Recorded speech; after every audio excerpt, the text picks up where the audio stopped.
마태복음 25장 1절에서 13절 말씀 제가 봉독해 드리겠습니다. 그때 천국은 마치 등을 들고 신랑을 맞으러 나간 열 처녀와 같다 하리니 그 중에 다섯은 미련하고 다섯은 슬기로운 슬기가 있는 자라. 미련한 자들은 등을 가지되 기름을 가지지 아니하고 슬기 있는 자들은 그릇에 기름을 담아 등과 함께 가져갔더니 신랑이 더디옴으로 다 졸며 잘세. 밤중에 소리가 나되 보라 신랑이로다 맞으러 나오라 하매 이에 그 처녀들이 다 일어나 등을 준비할세.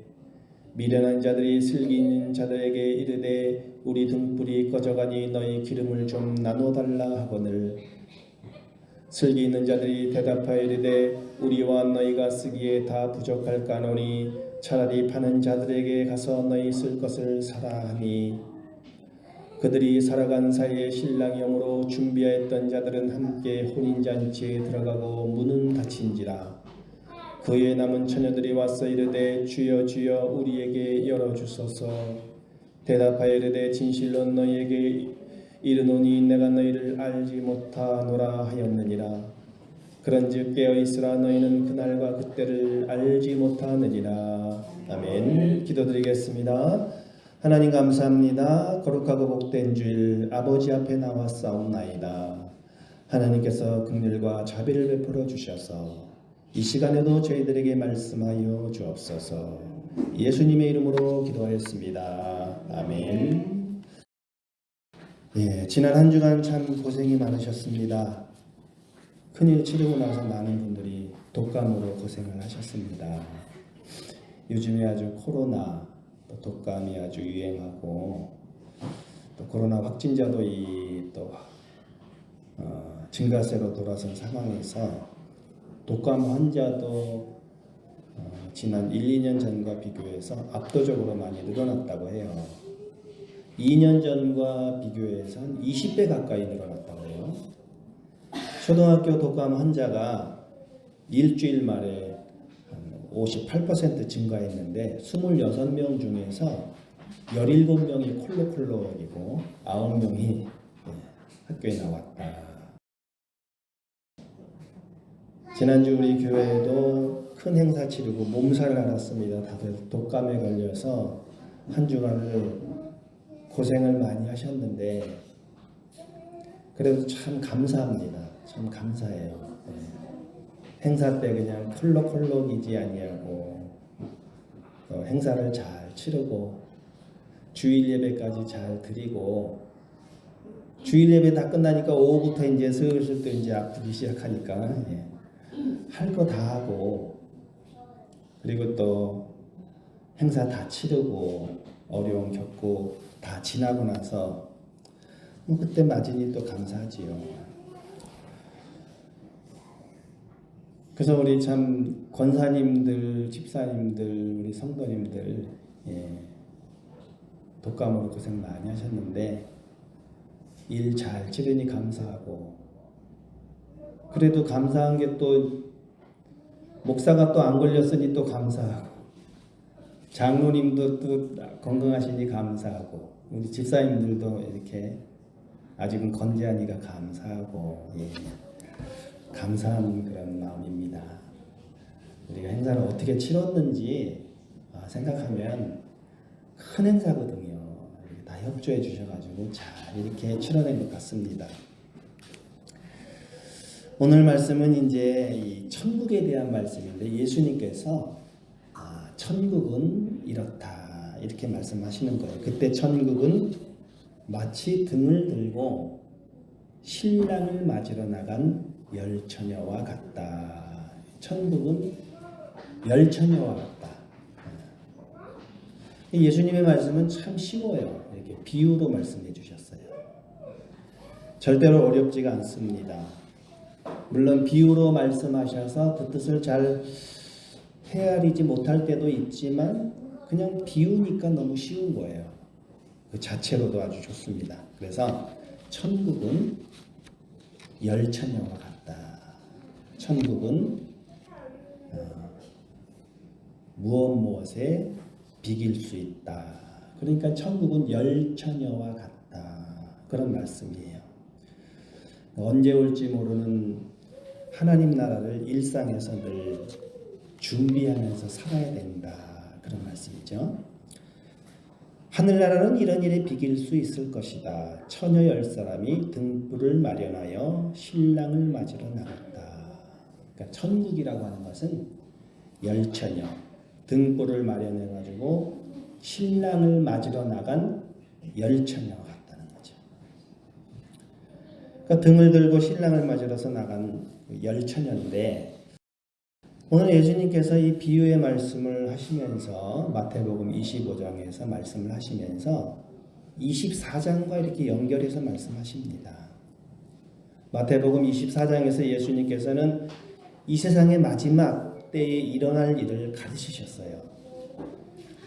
그래서 가르치시면서 예수님께서는 재림의 때는 아무도 모른다고 하시면서 깨어 있어야 한다고 강조를 하셨습니다. 그러므로 깨어 있으라. 마태복음 24장 42절에 보면 그러므로 깨어있으라 어느 날에 너희 주가 임할는지 너희가 알지 못함이니라. 또 44절 말씀에 보면 이러므로 너희도 준비하고 있으라 생각하지 않은 때에 인자가 오리라. 그리고 나서 이제 25장 1절 말씀 오늘 열처녀 비유의 말씀을 주시는 것입니다. 예수님은 열처녀 비유의 말씀에서 재림이 언제 닥칠지 알 수 없다는 말씀을 계속하십니다. 그날이 도적같이 이를 줄 너희는 모르느냐. 그런 찬송도 있지요. 복음성가. 그러니까 24장 마지막에 가르치신 말씀처럼 깨어있어라 하는 주제를 계속 다루시는 것입니다. 그 열처녀 비유에서 깨어있어라라고 하는 것은 준비해라, 준비한다는 것으로 표현이 됩니다. 준비를 잘 해야 된다. 그럼 무엇을 준비해야 될까요? 10처녀 가운데 5처녀는 기름을 충분히 준비를 잘했고 나머지 5명은 기름을 충분히 준비하지 않았습니다. 2절 말씀에 보면 그 중에 5은 미련하고 5은 슬기 있는 자라. 미련한 5은 등잔을 가지고 있었는데 기름은 준비하지 않았어요. 그런데 슬기로운 5처녀들은 등잔과 함께 기름도 그릇에 담아가지고 온 것이죠. 근데 이때 이제 신랑이 더디웠다 그랬어요. 신랑이 더디움으로 다 졸다가 잠이 들었습니다. 5절 말씀에 보면 신랑이 더디움으로 다 졸며 잘세. 그러니까는 그 유대인들의 결혼 풍습에서 신랑을 맞이하는 신부 측의 들러리, 친구들, 그 10명의 처녀들은 신부의 친구들이에요. 들러리들. 그래서 이 처녀들의 역할은 뭐냐면은 신랑이 이렇게 오면은 신랑을 기다리다가 도착한 신랑과 함께 잘 맞이해서 신부에게 인도를 하고 그리고 다시 신랑 집으로 가는 거예요. 그런데 그게 낮에 온 것이 아니라 신랑은 밤에 옵니다. 밤에. 그러니까 당시 이스라엘 사회에서 서로 약혼을 하는 것만으로도 이제 법적 혼인이 성립이 됐어요. 하지만 약혼을 한 경우에는 합법적인 부부지만 아직 동침은 하지 않은 거예요. 그래서 신부는 약혼을 한 후에 한 1년 정도를 친정에서 지내는 거예요. 친정에서 지내고 있으면 그러다 이제 혼인 예식 날짜가 되면 신랑이 친구들과 함께 이제 신부 집으로 가는 거예요. 그래서 신부 친구들이 또 신랑을 맞이하고 친구들을 맞이하고 그리고 신랑이 그 신부 집에 가서 신부를 데리고 다시 자신의 집으로 데려와서 혼인 예식을 치르는 게 이스라엘의 그 풍습이에요. 그러니까 보통 신부와 함께 온 축하객들은 끝날 때까지 신랑집에 머무르면서 아주 가족 전체, 마을 사람들, 손님들, 또 심지어 행인들까지 베푸는 큰 잔치를 벌이는 것이죠.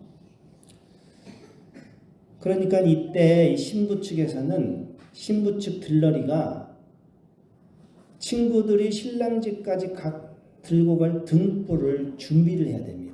등불을 준비해야 되는데 거기도 기름도 준비해야 되는데 만약에 등불을 제대로 준비하지 않는다면 큰 결례가 되는 행동이었습니다.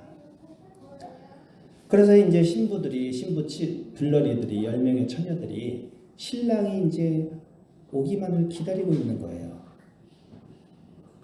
밤이 어둑어둑합니다. 근데 신랑이 지체되고 있어요. 신랑이 늦어짐으로 인해서 신부들이 하염없이 기다려야 하는 그런 상황이 발생했는데 한 손에는 기름 그릇을 들고 한 손에는 기름에 완전히 적신 헝겊을 담은 등불을 들고 다녔는데 언제 올지 모르기 때문에 충분한 기름을 준비하고 있어야 되는 거예요. 그런데 10명의 그 들러리 신부 친구들 중에서 5명은 아주 슬기롭다. 등과 기름을 같이 이제 준비를 한 것입니다. 그런데 나머지 5명은 등만 준비해 나갔어요. 신랑이 오는 시간이 점점 늦어지자 등에 있는 기름이 점점 이제 줄어들게 되는 것이죠. 그러니까 준비하는 사람은 슬기롭고 준비하지 않는 사람은 미련한 거예요. 그러니까 평소 때는 슬기로운 사람과 미련한 사람이 구별되지가 않습니다. 그러나 때가 되면 갈리는 거예요. 슬기로운 사람은 천국 잔치에 참여해서 기쁨을 누릴 수 있으나 미련한 사람은 거기에 들어가지 못하는 것이죠. 6절 말씀에 밤중에 소리가 나되 보라 신랑이로다 맞으러 나오라 하매 한밤중이었어요. 거의 모든 사람이 이제 졸고 있습니다. 갑자기 누군가가 큰 소리로 신랑이 온다! 신랑이 온다! 그럼 모두 잠에서 깨어서 일어나서 서둘러 준비하고 등불을 켜고 옥매무새를 고치고 급하게 일어나서 이제 신랑을 맞이할 채비를 합니다. 그런데 어리석은 그 5명의 처녀들은 기름을 보니까 가물가물해요. 기름이 충분하지 않다는 것을 그제서야 발견하는 겁니다. 때가 늦었어요. 8절 말씀해 보니까 미련한 자들이 슬기 있는 자들에게 이르되 우리 등불이 꺼져가니 너희 기름을 좀 나눠달라. 좀 나눠달라. 아유 기름이 떨어졌는데 기름 좀 나눠달라. 우리 등불이 꺼져가니까 기름 좀 나눠다오 이렇게 간청을 합니다. 그러니까 슬기로운 처녀들이 뭐라고 얘기를 하냐면은 우리 것을 나누어 주면은 우리에게도 부족하고 너희에게도 부족하니까 너희가 쓸 것은 차라리 가게에 가서 사다 쓰는 것이 좋겠다. 그 말도 맞아요. 나눠주면 우리도 부족하고 너도 부족하고. 그래서 미련한 이 처녀들은 기름을 보충하려고 사러 갑니다. 미련한 처녀들이 기름을 사러 간 사이에 신랑이 왔어요. 그래서 기다리고 있던 슬기로운 5 처녀들은 신랑과 함께 혼인잔치에 들어가고 또 문을 닫아요. 10절 말씀에 보면 그들이 살아간 사이에 신랑이 오므로 준비하였던 자들은 함께 혼인잔치에 들어가고 문은 닫힌지라. 이 슬기로운 5 처녀들은 신랑을 맞이하는데 전혀 지장도 없고 결혼잔치에 참여하는 그런 기쁨을 누리게 됩니다. 그럼 나머지 5 처녀들은 어떻게 되었을까요? 5 처녀들은 부랴부랴 기름을 보충하기 위해 좀 그거를 살아가는 사이에 신랑을 맞이하지 못했을 뿐만 아니라 결혼잔치에도 참여하지 못하게 되었어요. 한편으로는 참 미련한 이 5명이 좀 가엾다는 생각이 들어요. 기껏 준비했는데 신랑이 늦게 와가지고 기름이 떨어져 갈 때 신랑이 오니까 억울하기도 할 거 아니에요. 그래서 부랴부랴 그냥 기름 사러 갔는데 그래가지고 기름을 사가지고 갔더니 집에 갔는데 아주 문은 닫혀있고 문전박대를 당하니 얼마나 억울했을까요? 신랑을 원망했을 수도 있겠죠. 11절 말씀에 그 후에 남은 처녀들이 와서 이르되 주여 주여 우리에게 열어주소서. 주님 문 좀 열어주세요. 문 좀 열어주세요. 여기에 천국의 독특함이 있어요. 하나님 나라 잔치는 단순한 결혼식이 아니에요. 일반적인 상식으로 열리는 것도 아니고 아무리 열어달라고 해도 열어줄 수가 없어요. 준비되지 않으면 철저히 외면을 받고 한번 닫히면 꽝 닫히면 천국의 문은 그것으로 끝이에요. 그러니까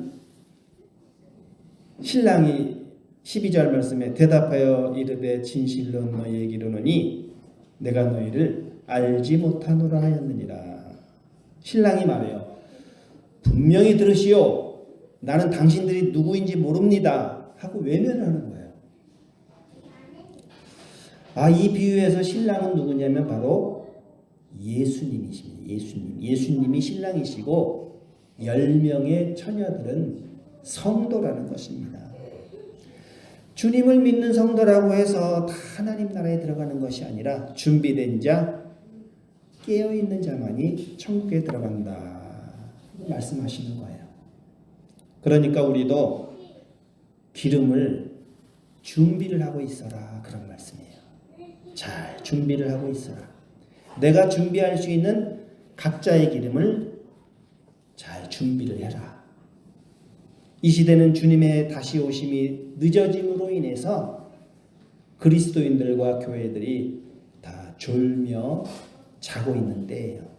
모두가 이렇게 졸면서 잠든 이때에 저와 여러분들은 기름을 준비해야 되는데 어떤 기름을 준비해야 될까요?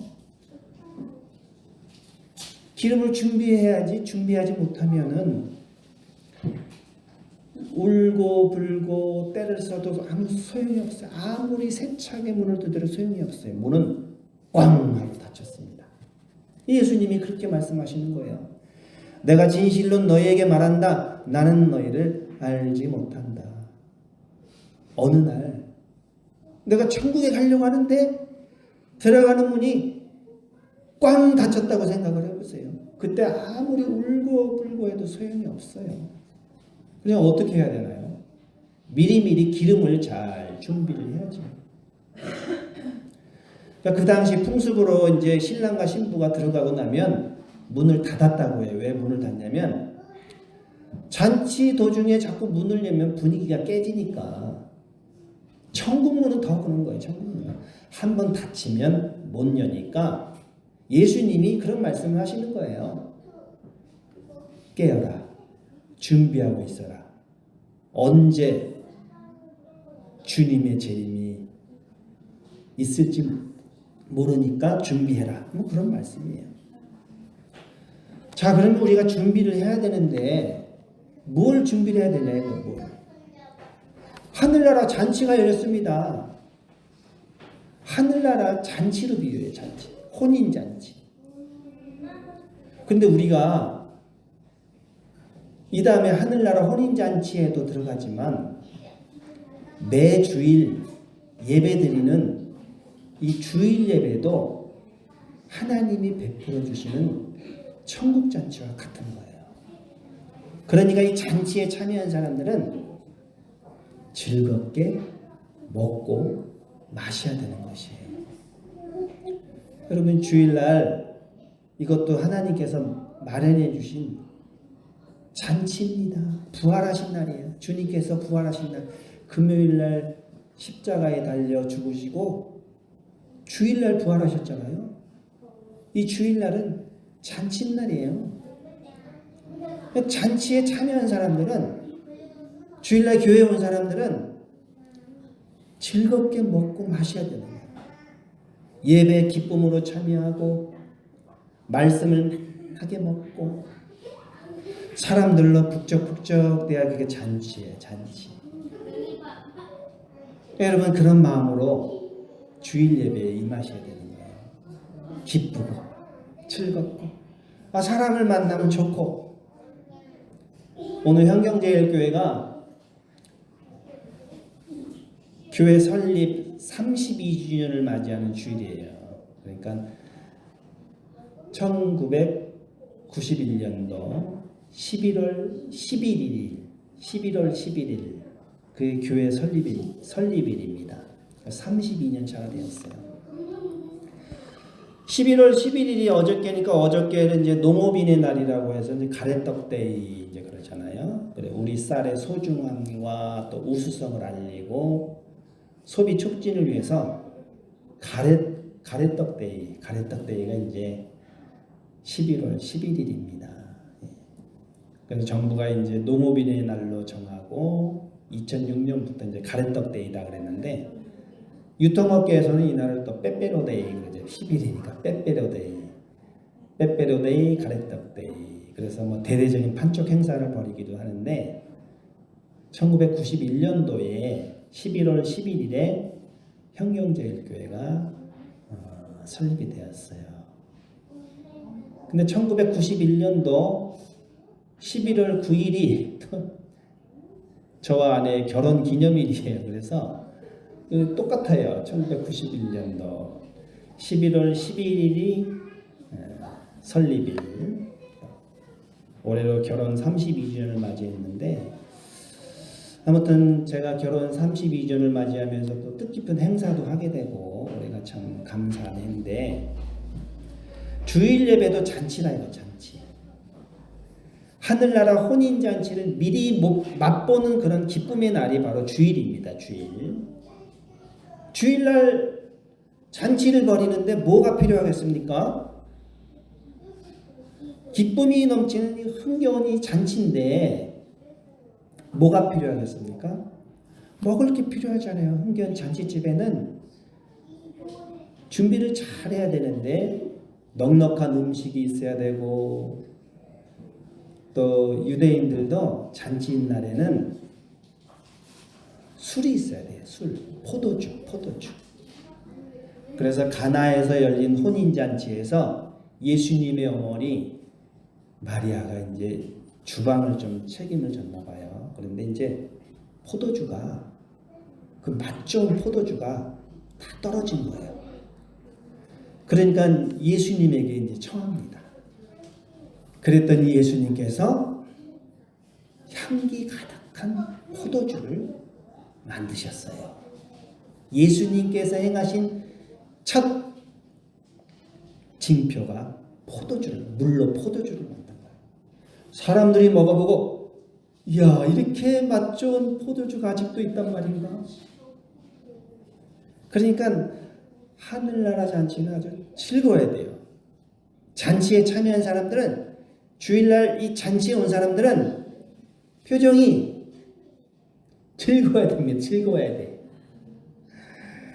즐겁고 기쁘고 말씀을 맛있게 먹고 성령의 세술에 취하고 세술입니다. 성령의 세술에 취하고 잔치집에 오신 거예요. 잔치집. 떡도 먹고 오늘 떡도 맛있게 또 드시고. 그런데 잔치에서 가장 중요한 것, 혼인잔치에서 가장 중요한 게 무엇이겠습니까? 그것은 바로 신랑이에요. 신랑이 있어야 되죠. 신랑이 누굽니까? 예수님이시죠. 예수님. 슬기로운 다섯 처녀들은 기름까지 다 준비를 했어요. 우리에게 필요한 것은 바로 그거. 우리가 준비해야 될 게 있습니다.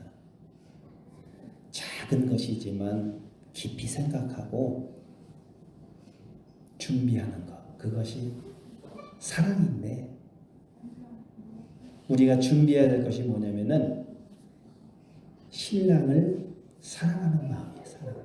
예수님을 사랑하는 마음으로 준비해야 된다. 신랑이 예수님이고 신부가 교회라면 신랑을 보고 싶은 간절한 마음이 있어야 돼요. 예수님을 만나러 오는 겁니다. 예수님을 만나는 간절함.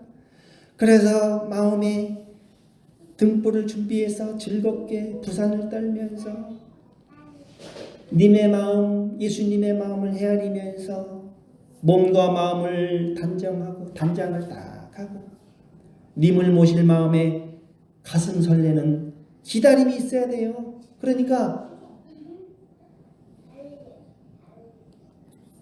잘 준비를 해야 되는데, 예수님을 신랑을 맞이하는데 자다가 일어나는 것처럼 부시시해가지고 머리도 다 헝클어져가지고 지저분한 모습으로 예수님을 맞이하겠습니까? 여러분 주일날 오실 때 다 얼굴에 뭘 하고 오십니까? 화장을 이렇게 하잖아요. 화장을 하는 것도 예수님을 맞이하는 준비입니다. 예쁘게 화장을 하고, 화장이 곧 사랑입니다. 사랑. 옷도 깔끔하고 단정하게. 뭐 좋은 옷을 입어라 그런 건 아니겠지만 내가 있는 형편에서 깔끔하고 단정하게. 신랑을 잘 기쁨으로 맞이해야 되잖아요. 얼굴도 좀 예쁘게 잘 이렇게. 여러분들이 화장을 하는 것도 그것이 곧 사랑입니다. 사랑. 화장을 하는 것이 사랑을 하는 것이고 사랑의 행위인 것입니다. 그러니까 우리가 준비할 것은 주님을 사랑하는 마음으로 자주 거울을 들여다보시고 믿음과 덕으로서 자신을 단장하는 화장을 해야 된다는 것이 화장. 그저 머리가 산발인 채로 주님을 맞이하는 데가 아닌지 돌아보셔야죠. 물론 지나치게 치장을 하고 과시하고 허용하고 그러라는 것이 아니고 적당하게 예쁘게 좋은 모습으로 아무런 치장도 없이 주님을 맞이한다면 그건 사랑이 없는 거예요. 그래서 우리가 준비해야 될 것은 그겁니다. 준비해야 될 기름이 무엇이냐? 준비해야 될 기름은 바로 예수님에 대한 사랑의 마음, 신랑을 기다리는 마음, 사랑이 있어야 돼요. 사랑이 있어야 됩니다. 그리고 그 사랑으로 맡겨진 사명에 충실하게 최선을 다해서 살아가는 것이에요. 그런 준비해야 할 기름이 바로 사랑의 기름이다. 그런데 그 사랑의 기름은 가게에서 돈 주고 살 게 아니라 일상생활에서 한 방울 한 방울 마련을 해야 됩니다. 한 방울 한 방울. 고맙다는 말 한마디 한 방울. 고맙다. 이게 작은 거지만 이 사랑의 말 한마디, 이 한 방울이 모이고 사랑스러운 눈길로 이렇게 쳐다봐주는 그 눈길 한 방울, 어려운 이를 돕는 손길 한 방울, 이렇게 등불에 밝힐 기름은 바로 이런 사랑의 기름 한 방울 한 방울씩 모여서 그거를 잘 준비하고 있으면 여러분 상대를 왕비처럼 대하면 내가 왕이 되는 것입니다. 상대방을 왕처럼 대하면 또 내가 왕비가 되는 거예요. 내가 상대를 왕으로 모시면 내가 왕비가 되는데 왕비가 되시고 왕이 되시기를 바랍니다. 사랑의 마음으로 신랑을 맞을 준비를 잘 하시기를 주님의 이름으로 축원합니다. 아멘.